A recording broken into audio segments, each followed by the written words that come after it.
I had a very good family life. I did start veering off to be the rebel child about the age of 13, using drugs, breaking the law, ditching school. And when I was about 15, my father passed away, and that's when my spiral downhill went, and I got more into the drugs and the criminal behavior.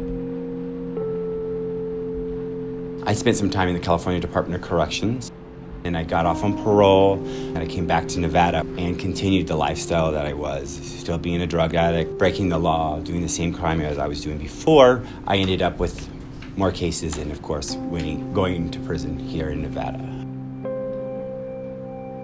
I love my son, and I loved him when he was high. I loved him when he was doing stupid stuff. I loved him when he was coming down.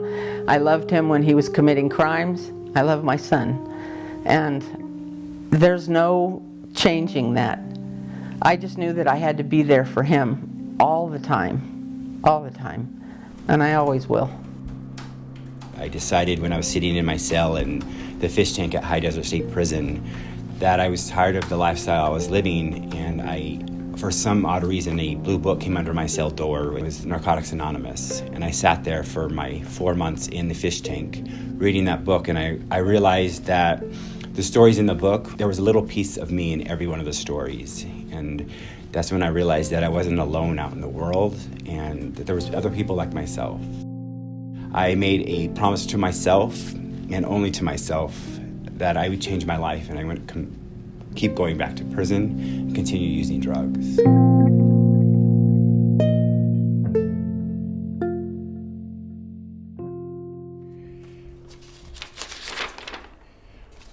Dear Michael Russell, congratulations, you have been selected for appointment as a Program Officer 1 with the State of Nevada Department of Corrections Reentry Department. If you wish to accept this offer, please contact the Department of Corrections Human Resources Division.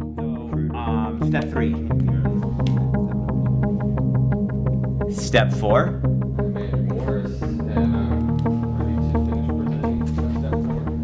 So can you refresh our memory on what happened last week?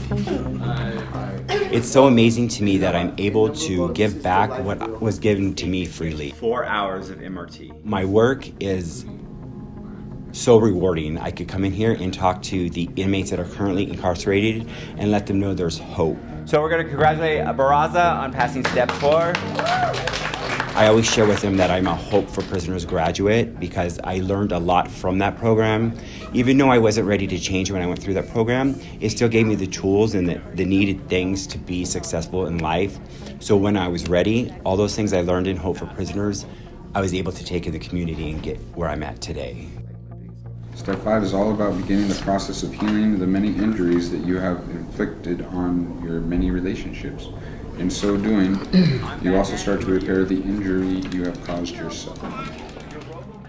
Every single morning, he sends me a text, "Good morning, I love you." And that's so that I know that he's okay. And it's something even now that I don't worry about, because I know I have so much confidence that he is going to move forward and change more people's lives than just himself.